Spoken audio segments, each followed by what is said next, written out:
Hey guys, good morning. So today I'm working in the area around the chicken coop. We just uploaded a mini tour video of the area, and while we were filming it, I realized how many things I have let just get out of control.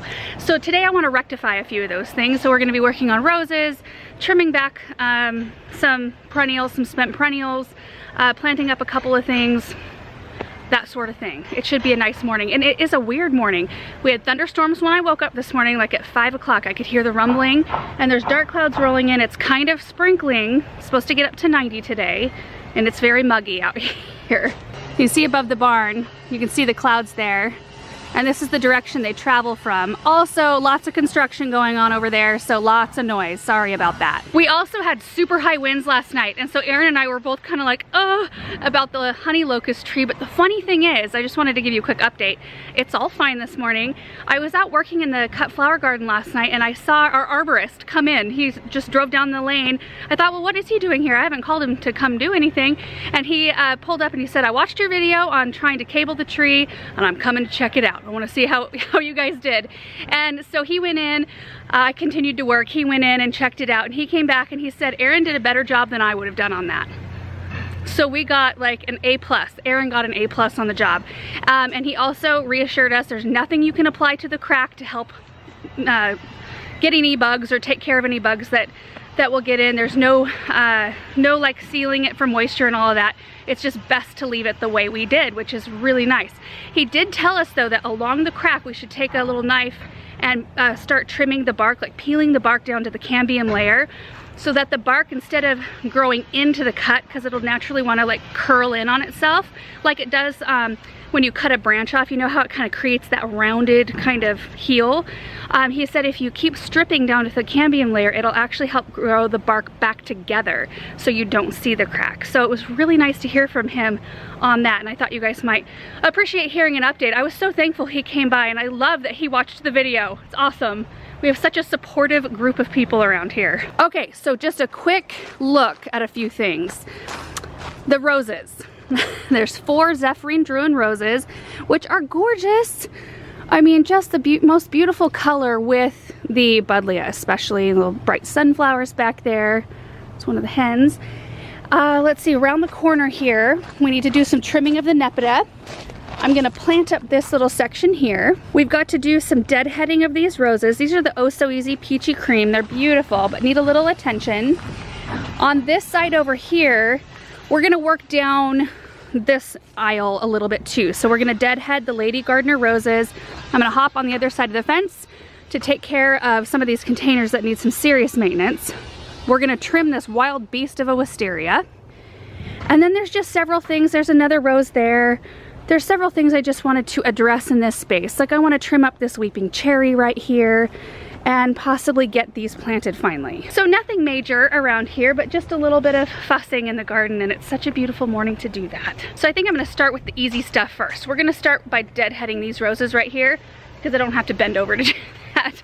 We'll start so I can also keep my coffee on the fence nearby, and I can finish this before I need to do anything major. And here are my supplies for the day. We've got the kangaroo pop-up bag. This is just for all of my clippings. I've got my Falco 2s here. I'm going to, let me pull this out. I'm gonna use this white poly string, mason line, but I'm using white because it matches the white of the chicken coop, and some eye bolts right here to create some structure for these roses to climb on. Just something to lash them to. So I'm going to put an eye bolt up top, an eye bolt on the bottom, run a piece of twine in a couple different locations, and that way I have something like in the center here for the roses to lash to, if that makes sense. Also have the 4.5-foot ladder so that I can reach right there. I think what I might do is set up a camera and just try to capture what I'm doing, and we'll put some pretty music over it so that you don't hear all of this instead. It's so loud. So as a quick note about deadheading roses, typically like this one right here. We've got a spent rose, it's about ready to start losing petals, so I want to cut it off before it makes a mess. So usually you follow it down to the first set of 5 leaves or so.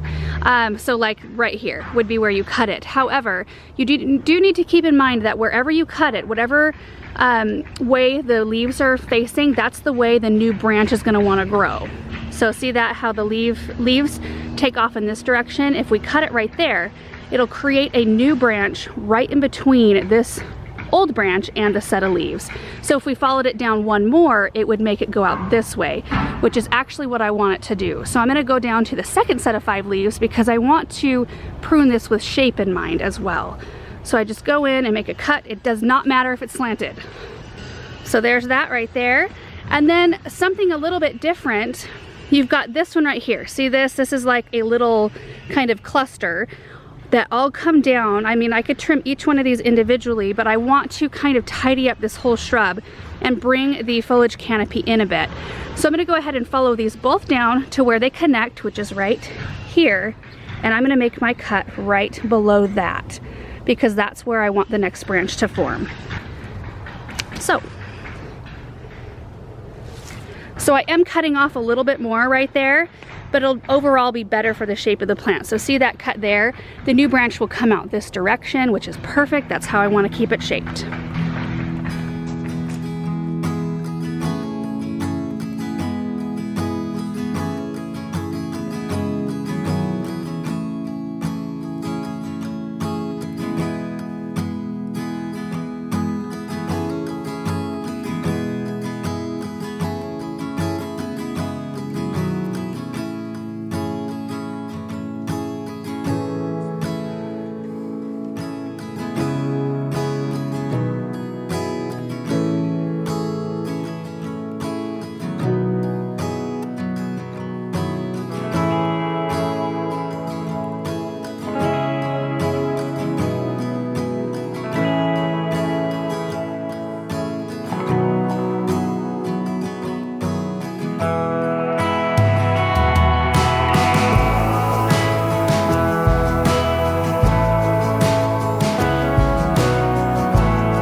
The wisteria kind of pruned up, which it looks a lot better, a lot less wild. Did find this though. Excellent. Cherry tree also looks a little bit tidier. One thing leads to another though, and I started pruning on the juniper. Got a couple branches here. I actually set a larger branch. You can see it right out there. And I got the loppers out and was able to cut most of what I wanted to cut, but I want to get this branch down. And so I had to go get the saw.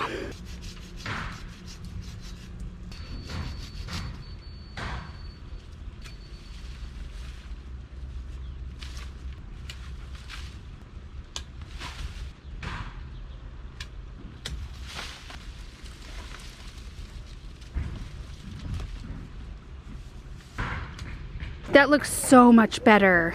Just having everything that was unruly just kind of trimmed up a bit, including the juniper. I didn't really realize how bad that needed it, but junipers tend to have a scrubby-ish appearance anyway, and when their branches start to lower, oftentimes there's living stuff on the ends, but if you follow it back, there's just a lot of dead kind of mangy growth. Honestly, I could spend all day for about a week, every day, probably just fussing with this tree and cutting out all the dead. That might be a good wintertime project. But that's where I'm gonna leave this spot today. I think it's looking a lot better. This side doesn't really need more attention down here. The yarrow looks good. We've cut back the salvia already. Heucheras are fine. The buddleia is good. I do, however, need to do just a tiny bit of cleanup on the heucheras. It got a little bit scorched. And I need to cut back the Wizard of Oz Veronica.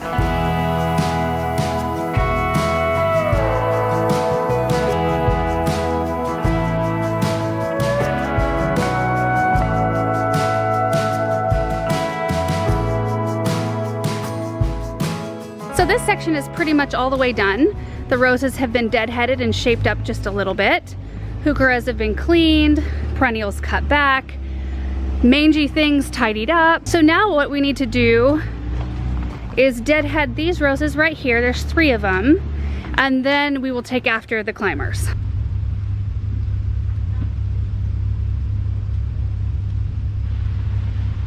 That looks really good. These are honestly a landscape type rose that do not need to be deadheaded.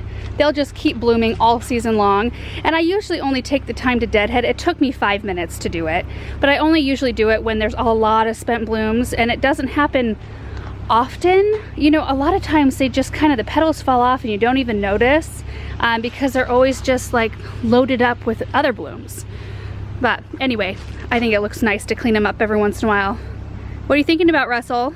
All right, so now I'm gonna take after these climbing roses right here, and how I'm gonna attack it is I'm going to be cutting away all the stuff that's heading in the opposite direction of the chicken coop, and then I'm just gonna select a few really strong canes to save.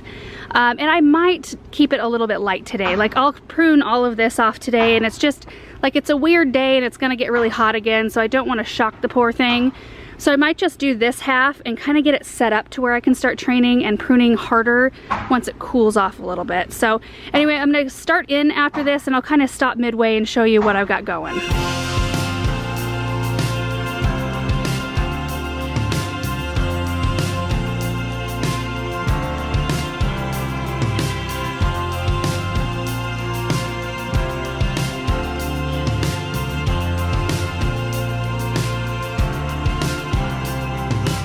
This is where I'm at. Ended up taking a lot of the plant away, which I think is going to be better in the end. I hope the heat doesn't hurt anything. It shouldn't. Roses are pretty tough, but I was starting to deal with a little bit of powdery mildew on them, which I don't typically deal with here, but they were so thick that I was having that issue. Anyway, I was left with 6 pretty strong canes growing in the direction that I want them to grow. And then I ran my lines, so you can see, I need to tie that one better, mercy. Anyway, you can see the eye bolt here. I'm doing them horizontal rather than vertical. I find it a little bit easier that way, and I can usually get them a little bit tighter. Anyway, I might run one in the middle, so you can see the lower one there, right there. I might run one right in between, and then as they grow I can run more. And the reason I'm not letting them just grow through the hardware cloth, or you know, just using my twist ties to lash them to the hardware cloth, is because we line the entire interior of this run in the wintertime with clear plexi, and it sits flush up against the hardware cloth. So if I have a bunch of vines and stuff growing through, we wouldn't be able to protect the chickens from the harsh winds and all the snow and all of that stuff. And I like this to be like this little bubble of nice through the wintertime. I wonder what the humidity level is out here today. It is muggy, super muggy.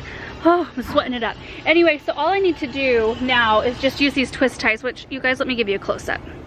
These are wire in the center, and they're covered with this kind of rubbery foam stuff. And they are twice as long when you buy them, and I cut them in half. And then I can just use these. I'll run them around the string and run them around the branch of the rose and just tie it off where I want to keep it. And this is just the initial prune, initial train. So they will gain a lot more structure, a lot more shapeliness if I can just keep on top of keeping these pruned. Mercy. Can't believe it's July, end of July, and I'm just now pruning them for the first time this year. So one down, I've got 3 to go. There's the one right on the corner, and then through the coop you can see there is another one here and another one in that corner. Yeah, check this out, you guys. We're at 70% humidity right now. We're used to about 10. It feels really wet out here.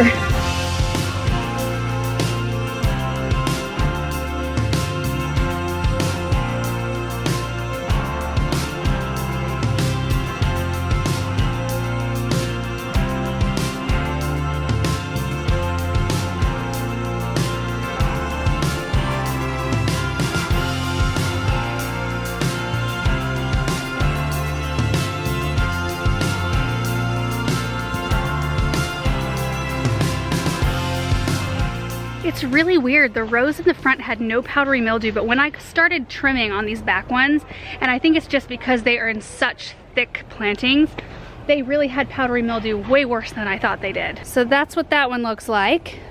A lot more aired out. I haven't put the strings up yet, but I will do that. And you can see my umbrella. That's what I prop up in here when it gets above 90 degrees, usually, if it's a sunny day. And it provides actually quite a bit of sun. I haven't figured out a permanent solution yet. Back on this side, this was the worst one in terms of powdery mildew, so I really went after that one. It will flush back. I'm going to go ahead and fertilize them today as well. I'm gonna go grab some rose tone, just give them a little boost. But you can even see, even the leaves I left, or the branches I left, have some mildew issues starting. But I am not gonna treat it because I think now that it's got proper airflow, it'll clear right up. It's usually so dry here. Kind of hard to pick my way back through here. But there's that one right there. And that one ended up really nice. You can see some bloom still on it. It's got a nice structure. I just need to kind of pin it down to some strings and we should be good to go.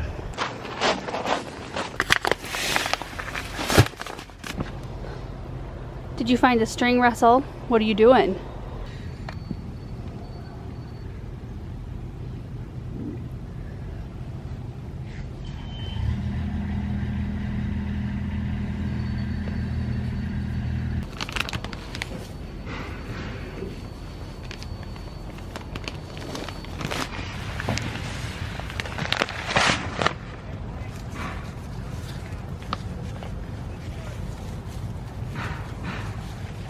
Chicken coop area is done, looking much better. So these are the last three things I wanted to address today. These three containers right here. This is Swiss Ricola mint that is in bloom. I'm gonna cut that back a bit. And then we've got some oregano that really does look pretty. Isn't that beautiful? That'd be pretty in a flower arrangement, wouldn't it? I might leave that just because I can cut it for flower arranging. But this catnip right here, out of control. I'm cutting that back, as well as cutting the flower stalks off of the lamb's ear and just trying to make some order out of this pot. Everything has grown so big, and the rain and wind kind of beat down the fountain grass last night, so that'll have to rebound kind of on its own. It needs to dry out.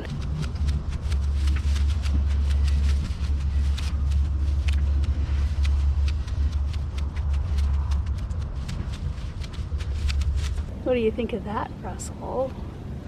A big pile of catnip.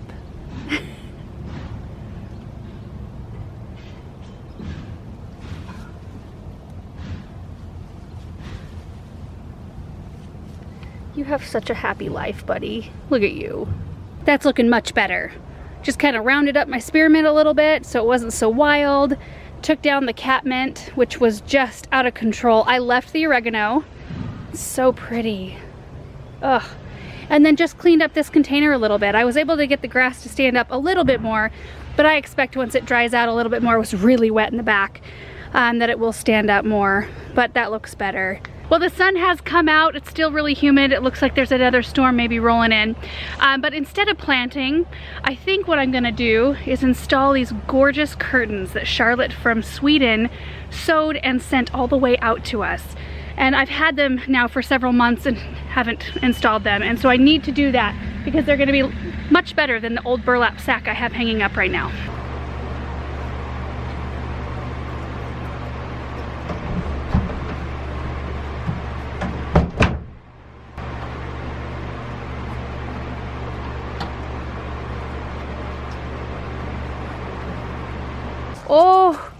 Oh, that looks so cute. Oh my goodness, I love it. I've never used curtain wire before. I actually had to YouTube how to use it. Thank you, Charlotte, for these curtains again. They are beautiful. And she sent out enough to do two, like one on each side of each one of these windows in here. There are 3 windows. They're fairly narrow windows. I might put 2 in there for wintertime, and then she sent tiebacks too, so that I can like draw them back and it looks super sweet. But right now during the summer, I need complete window coverage. And I want to see the chickens. And if I had 2 curtains on there, I think that they would, and I had them like even stretched out to the center, I think we wouldn't be able to see the pattern on the fabric. And I want to see the chicken pattern right now. I see you. I see you, baby. What are you doing in there? So that is it for today's video. We actually don't have anybody to watch Benjamin today, so Aaron was watching him this morning while I got a little bit of work done, and I just want to hang out with the boys for the rest of the day. So that's why I wanted to kind of abandon the planting part of today's project. I'll do that another time. Hanging out with him is a little bit more important. So anyway, I hope you guys enjoyed this video, just seeing some more maintenance things being done. Now I haven't put the strings on all of the, like behind all of the climbing roses yet. I'll do that later. And I do think that they would benefit, or I would benefit from having some hung vertically, some strings vertically as well as horizontally, so I could have my option as to how I need to train them. So I think I'll set up some sort of a grid and have maybe a couple going up and a couple going sideways, so I have the option. They're so easy to install and they don't really show, since the chicken coop is white and the strings are white, and then eventually once the roses are big anyway, you won't see them at all. But it feels really good to have lightened their load, to give them more airflow so that powdery mildew will dry up and go away. Give them a, yeah, just give the whole area a little bit of a once over and a cleanup midsummer. So anyway, thank you guys so much for watching this video, and we will see you in the next one. Bye. That breeze is nice, isn't it? Oh, here comes Daddy. Here he comes. You're not digging holes for me right now though. Look at the curtain, Aaron. Oh, nice. I like it. Isn't that cute? Yeah. So she sent enough for me to do 2. But if I'd put 2 and even, like, because right now they need sun protection, so it needs to span the full distance. But if I put 2 in here, they would be so crunched up you wouldn't be able to see the chicken. Yeah, I think it needs to be 1. Yeah. So you can see the chickens. That's good. I like it. It looks like toile-esque, which I love. Looks chicken-esque. Chicken-esque. Hey Benjamin, you want to go see Nana and Papa at the garden center? Okay. Okay.